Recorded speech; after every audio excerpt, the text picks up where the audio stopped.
Guys, कैसे हैं आप सब? होपफुली आप सब अच्छे होंगी, मैं भी अच्छी हूँ। और आज मैं एक बार फिर आपके सामने आई हूँ एक नया टॉपिक लेके। तो आज जो मैं आपसे डिस्कस करने जा रही हूँ वो है कि किडनी फेलियर के पेशेंट्स में देखा जाता है कि उनको स्वेलिंग या रहती है, स्वेलिंग या फिर जिसको हम अडीमा भी बोलते हैं, उसकी प्रॉब्लम रहती है। तो जब भी ये जो किडनी फेलियर के पेशेंट्स होते हैं, ये थोड़ा ज़्यादा फ्लूइड ले लें या कुछ ऐसा, मतलब थोड़ा टी ज़्यादा अमाउंट में चाय, कॉफ़ी, जूस या फ्लूइड कुछ ज़्यादा अमाउंट में लेते हैं, तो वो फ्लूइड जो है वो बॉडी में बिल्डअप होना शुरू हो जाता है। और उसकी वजह से क्या होती है, जो बॉडी यूजुअली जो हमारी लेग्स होती हैं वो स्वेल करना शुरू कर देती हैं। सो ये जो प्रॉब्लम है ये वैसे कुछ लोगों में होती है, लेकिन कुछ में नहीं देखी जाती, क्योंकि मेरे केस में मुझे स्वेलिंग का कोई इशू नहीं था, जबकि मेरे लंग्स में जो था वो फ्लूइड बिल्डअप हुआ था, लेकिन मेरी ऐसे लेग्स में या हाथ पैर फेस में कहीं भी स्वेलिंग नहीं थी। सो ये भी वेरी करता है पर्सन टू पर्सन, लेकिन यूजुअली बहुत सारे लोगों में जो ये स्वेलिंग होती है ये होती है पेशेंट्स में। सो आज जो मैं मेनली आपसे डिस्कस करना चाहती हूँ वो है कि ये जो स्वेलिंग क्यों होती है, ये क्या है। तो जो हम्म, सबसे पहली जो हम देखा जाए कि जो स्वेलिंग है ज़्यादा फ्लूइड लेने की वजह से होती है।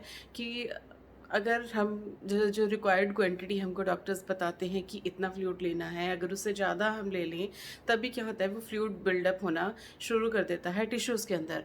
और फिर क्या हो जाएगा, वो जो फीट, हमारे पैर या फिर टांगे जो हैं वो स्वेल होना शुरू हो जाती हैं। और जैसे जो किडनी का फंक्शन होता है कि किडनी जो है वो फिल्टर करती है हमारी जैसे जो वाटर को निकालती है, एक्सेस वाटर को निकालती है, फिर जो वेस्ट होता है उसको निकालती है। तो उस वेस्ट में जब हम पानी पीते हैं वैसे निकल जाता है, लेकिन किडनी फेलियर के पेशेंट में जिनकी किडनी वर्क नहीं करती है उनमें वो वाटर क्या होता है, अंदर ही बिल्डअप होना शुरू हो जाता है। और साथ में जैसे जो किडनी का फंक्शन होता है, क्रेटिनिन को निकालता है, पोटाशियम वगैरह को निकालता है, सोडियम को निकालता है। तो जब हमारा किडनी वर्क नहीं करता है तो जो सोडियम होता है वो भी बॉडी से नहीं निकलता है। ओके, तो सोडियम होगा तो वो क्या करता है, वाटर रिटेंशन करता है। तो उससे भी क्या होगा, जो बॉडी में जो फ्लूइड है वो बिल्डअप होना शुरू हो जाएगा। मतलब वो भी क्या करेगा, पानी को बाहर निकलने नहीं देगा और वो बिल्डअप होना शुरू हो जाएगा जो फ्लूइड है। और अब फिर है कि जो मतलब ये जो स्वेलिंग का प्रॉब्लम है, इसको कैसे हम उसको रिड्यूस कर सकते हैं, मतलब क्या क्या क्या ऐसी चीज़ें हैं जिससे ये जो स्वेलिंग है इसको हम कम कर सकते हैं बॉडी में। ये कोई जो किडनी पेशेंट है, अगर उसके पैर स्वेल करते हैं, उसकी टांगें स्वेल करती हैं, तो क्या क्या हम कर सकते हैं उसके लिए। तो जो सबसे पहले होता है वो क्या है कि हमको बॉडी में जो फ्लूइड है वो बिल्डअप नहीं होने देना है। उसके लिए पानी एक लिमिट में पीना होता है। डॉक्टर सजेस्ट करते हैं कि आपको 400-500 ml जो वाटर है वो पर डे का लेना है। ओके, इससे ज़्यादा पानी अगर लोगे आप तो क्या हो जाएगा, वो बाहर निकलेगा नहीं और वो बॉडी में ही बिल्डअप होना शुरू हो जाएगा। तो जो है वाटर की क्वांटिटी जो है वो बिल्कुल ठीक लेनी है कि ना ज़्यादा कम पानी भी नहीं लेना है कि पानी पियो ही मत, और ज़्यादा पानी भी नहीं लेना है। ओके, तो वो जो पानी आप पियोगे, जो आपको क्वांटिटी बताई जाती है, उस पानी में आपका चाय, कॉफ़ी भी आती है, उस पानी में ही आपका जूस भी आता है। तो अगर जितना हो सके आप कॉफ़ी, पानी, मतलब जो कॉफ़ी है, चाय है, ये जूस है, उसको अवॉइड कीजिए, क्योंकि कभी भी आपकी प्यास नहीं बुझाएगा। तो आप पानी पे ही थोड़ा ध्यान दीजिए कि जितना आपको लिक्विड बोला है लेने के लिए आप वो पानी में ही लो। और फिर ऐसा है कि जो आप खाना खाते हो, दाल लेते हो या कुछ भी और लोगे, वो भी क्या फ्लूइड में काउंट होता है, क्योंकि उसमें भी कुछ ना कुछ फ्लूइड रहता ही है। तो वो भी जो है आपके फ्लूइड लेवल में काउंट होगा। ओके, तो आपको ये सब कुछ ध्यान दे के करना है कि आपको किस तरह से खाना है और किस तरह से नहीं खाना है। और ये फिर जैसे जो फ्लूइड बिल्डअप होगा है, ठीक है, तो उसमें क्या करना है, जो सॉल्ट है, सॉल्ट की क्वांटिटी को कम कर देना है। ओके, क्योंकि सॉल्ट में जो है सोडियम होता है और सोडियम ही है जो मेन कॉज करता है इसमें वाटर रिटेंशन के लिए। तो जितना हो सके बिल्कुल सॉल्ट कम कर दो या ना कि बराबर ही कर दो। उसमें आप कुछ और दूसरे स्पाइसेस ऐड कर सकते हो फ्लेवर के लिए। अगर आप अवॉइड कर सकते हो सॉल्ट को तो अवॉइड कर दो, क्योंकि अगर आपकी ये प्रॉब्लम है स्वेलिंग होने की, तो मतलब ये फिर चलने में भी प्रॉब्लम होती है। और अगर लंग्स में जो है फ्लूइड बिल्डअप हो गया तो ब्रीदिंग में भी प्रॉब्लम होएगी। तो उससे अच्छा है कि सॉल्ट को अवॉइड ही करो, ये बिल्कुल मिनिमम कर दो। ओके, तो फिर जो हम नेक्स्ट देखते हैं वो है कि जो एक स्टॉकिंग्स मिलती है जिसको बोलते हैं कंप्रेशन स्टॉकिंग्स, वो वाली स्टॉकिंग्स भी हम पहन सकते हैं जो पैरों की और टांगों की स्वेलिंग होती है उसको रिड्यूस करने के लिए। ये जो स्टॉकिंग्स होती हैं ये नीज तक होती हैं, क्योंकि तो इनको पहन के मतलब पहनना पड़ता है जितना देर हो सके। तो उससे क्या होएगा, जो स्वेलिंग होगी वो भी रिड्यूस हो जाएगी। ठीक है, फिर है कि जो लेग्स हैं उनको नीचे जब आप बैठते हो चेयर पे बैठोगे तो उसको अवॉइड करना है कि जो लेग्स ज़्यादा देर तक नीचे लटका के नहीं रखनी है। अगर आप वर्क कर रहे हो और जैसे पढ़ते हो, स्टूडेंट हो या फिर वर्क करते हो, ऑफिस जाते हो, तो एक दूसरी चेयर आप यूज़ कर सकते हो जिसके ऊपर आप अपनी लेग्स को रख सकते हो, लेग्स को सपोर्ट करने के लिए। लेकिन अगर आप ज़्यादा देर तक अपनी लेग्स को नीचे लटका के रखोगे तब भी क्या होएगा, जो स्वेलिंग होती है वो हो सकती है।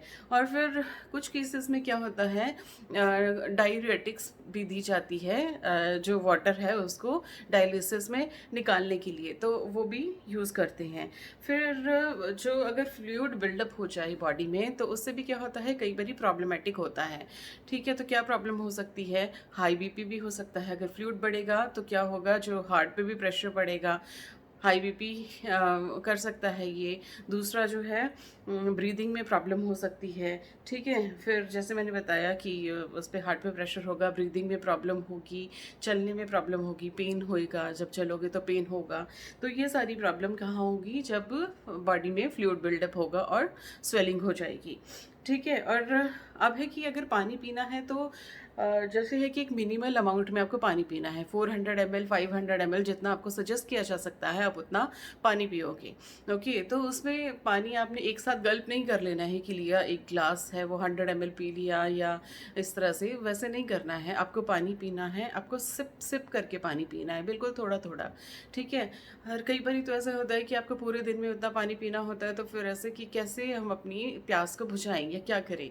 तो आप उसमें क्या कर सकते हो कि जैसे आइस क्यूब्स हैं, थोड़ा जैसे 5 ml पानी का आइस क्यूब बना के, छोटे छोटे आइस क्यूब्स बना के उसको आप सक कर सकते हो। तो उसमें क्या होएगा, वो ज़्यादा देर तक मुंह में रहेगा तो धीरे धीरे धीरे करके मेल्ट होगा। तब भी क्या होगा, उससे थोड़ा जैसे बोलते हैं ना, एक अच्छी सी फील आएगी कि प्यास बुझ गई, इस तरह से फील आएगी।